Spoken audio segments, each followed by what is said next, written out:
because of periods, because I was reading about it this morning, because beforehand, you know, we were seen as unstable data resources because we had, you know, such fluctuation in our change of kind of emotional state. And so they just disregarded women from studies about alcohol and just focused on men. And, you know, now, I mean, there's so much in that. There's the fact that, you know, now the research is mandatory, so we have a bit of data. The fact that, you know, women on the whole drink to change their mental state, whereas men drink for social bonding. So actually the reason why we use alcohol is very different. Actually, there are periods within your cycle where you will be more triggered to drink than not, because they call estrogen the gas pedal for substance use, because, you know, it's the kind of what did they say? It influences the neurotransmitters in the brain, and so dopamine, GABA, and glutamate, which is all kind of related to alcohol use. So actually, I think it's the luteal period, which is when you've got more progesterone. Mm-hmm. That's actually kind of a better time for women in terms of being able to stop drinking. I mean, there's never like going to be the perfect day. So, you know, I always say to people, there will always be another party and another wedding. So do it today. But certainly, you know, in terms of triggering or relapsing, I don't really like that word, but in terms of going back to relearning is a nicer phrase to drinking alcohol again and then stopping again. Certainly, you know, before ovulation is a really bad point for women. And I mean, what else? There's so much about that we're learning about the kind of craving brain and stress that modern women have. And that's a lot of reasons why women are drinking too much. And also we have generally more fat in our system and less water, and so we kind of have more likeliness to get dependent on alcohol than men because they have more water to kind of break down the alcohol in the system.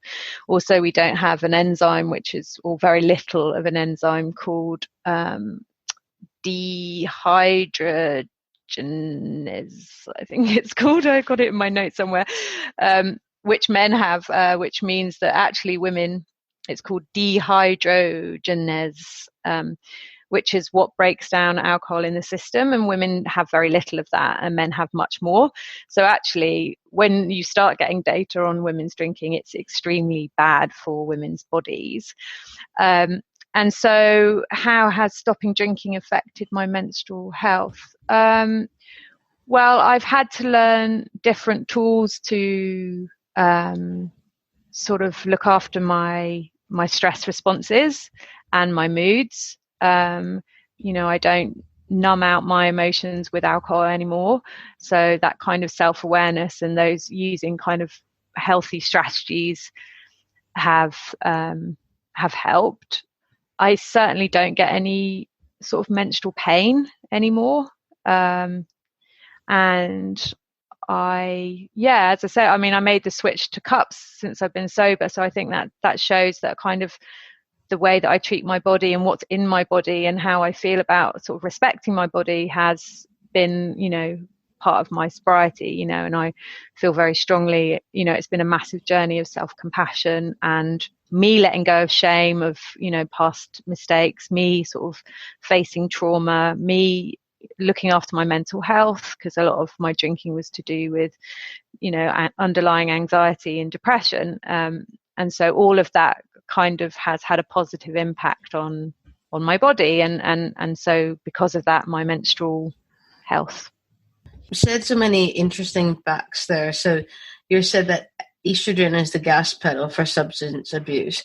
And that's really interesting because if we split our cycle into two parts, so the first part where the body is really focused on conception, we have more estrogen, then we have more testosterone. And typically this is actually the time when it's a good thing to start something new. because, we're more confident during this phase of our cycle. We're more social. We're more open to change.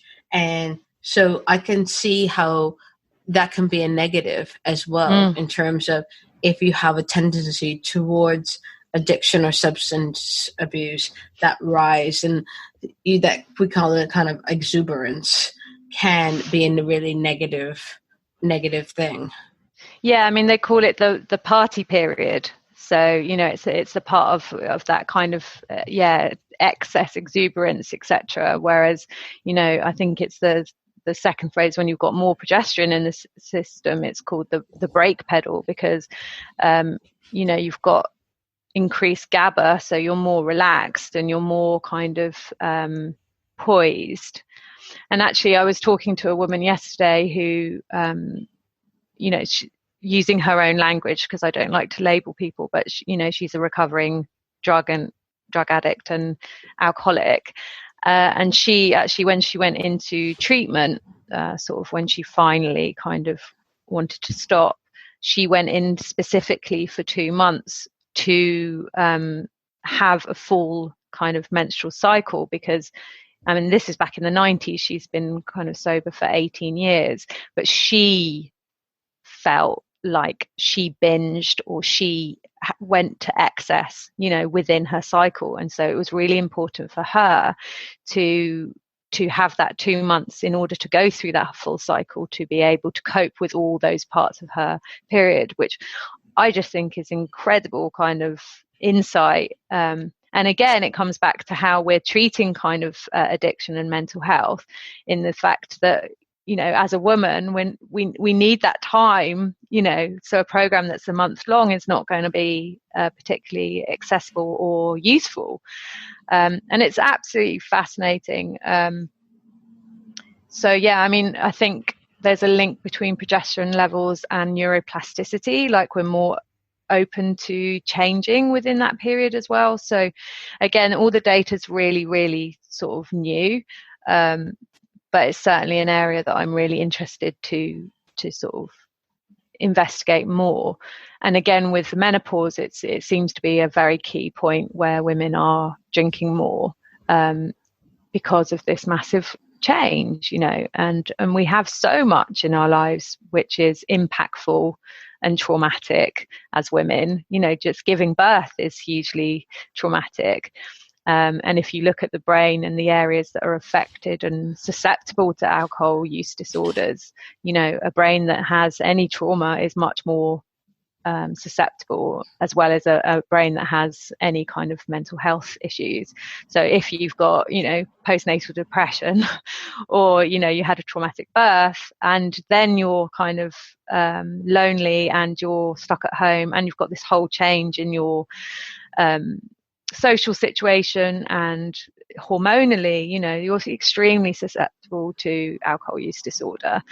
And this is the point where, marketing and alcohol industries are like, drink wine, have pink gin, take strong alcohols. So, I mean, I think back in the day, I don't think anyone realized it's like smoking. No one realized the kind of how impactful it was. But certainly, alcohol producers now know how detrimental it is to women's health, and they still target us, which is why I guess part of being sober is that activism. And that's what I love, because it's like, actually, I love myself enough to make good choices about my health. So, and in the work that you do you build in? So you mentioned the one woman you spoke to who, when she went into recovery, she built into menstrual cycles. Is that sort of thinking the way, do you build that thinking into your work with other women? Well, we certainly will. I mean, we're in the process of writing kind of our sober school, so the kind of first 3 months to kind of help women with the change, and part of that is looking at where you are in your female experience, and especially as a mum, are you a young with young kids, or are your kids leaving home, and so you've got that kind of, what do I do now? Are you perimenopausal? All of these things are impactful. So certainly it will be part of the programs that we're building. And I mean, the frustrating thing is there's so little information out there. So every day I read something and I'm like, oh my goodness, like this is another thing. What's great about it is that we will keep sort of having these conversations, but for sure it's hugely important, and for women to know that, okay, like watch out for this, like your estrogen levels are rising, and this is going to be difficult for you, this part of your cycle. So maybe don't go to that party that weekend, just sort of go in your woman cave and stay in bed and look after yourself, and sort of be that kind of mindful living of choosing when and what you want to do. And so much of women's drinking is social anxiety, and because we're introverted or we're highly sensitive, and we're putting ourselves in positions to be social when actually it's not the right moment. And you can feel it. And one of the great things about when you stop drinking is that you become more connected to yourself, and you've got that feeling in the pit of your stomach, like, I don't really want to go, but we ignore that. We ignore all these red flags of, I'm too stressed, or I'm too tired, or I'm got period pains, or whatever, and then we drink because we don't really want to be there anyway. And when you really want to do something, you really want to do it. There's no doubt in it. It's just like, because it's people that you love and it's people that you trust, and you're going to have a great time. But it's actually, and especially when you've got kids, it's like, we're tired, and it's okay to be tired. We're not 18 anymore, and that's okay. And the things we did when we were 18 were age appropriate, but doing it when you're 35 or 40 is kind of, and a parent and responsible for others, it kind of it jars with our values. It's like, I know that I don't want to be hungover because that's not cool, Well, what you were saying about the alcohol marketing, and I think culturally in the UK, there's a real link between alcohol for women and having a good time. And then there's also this connection with wine o'clock. So you have kids and you're just looking forward to that time when it's culturally appropriate to have a glass of wine. And that's when you can start your drinking. And it's been really interesting for me since I stopped drinking, to kind of shift away from that idea that I need to use alcohol to tamp down my experience of having a child, because having a child is so traumatic that I need to drink, and moving away from that. And actually, what you said something about alcohol being really detrimental to women's health, and I think that's a really important message, because of our liver. We talked about hormones, but our livers are where we detoxify our hormones, and when we're drinking, our body prioritizes getting rid of alcohol over all of our liver's other functions. And so I see this with my clients, where when they actually reduce their alcohol intake or stop drinking altogether, it has a dramatic effect on their health, their hormones, their periods. So I think it's really, really important for women to really take a look in detail in the kind of cultural messages that they're taking in, and really ask themselves, well, why do I need to have a drink because it's wine o'clock? Do I really want this? Mm-hmm.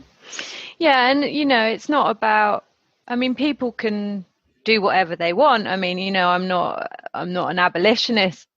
Well, I don't think the world would be a worse place if alcohol didn't exist, but it is here. But it's about having an informed choice, and we don't have that. And especially for women, there's people don't know this stuff, and even stuff I've read this morning, I'm like, oh my goodness, I did not know that. I knew that we weren't involved in sort of experiments about alcohol on the body before 1990, but I didn't realize that it was because we have periods and because that makes us unstable subjects. And so, and who knows that? I mean, I read books about sobriety every day, but like sort of the average person. And what you said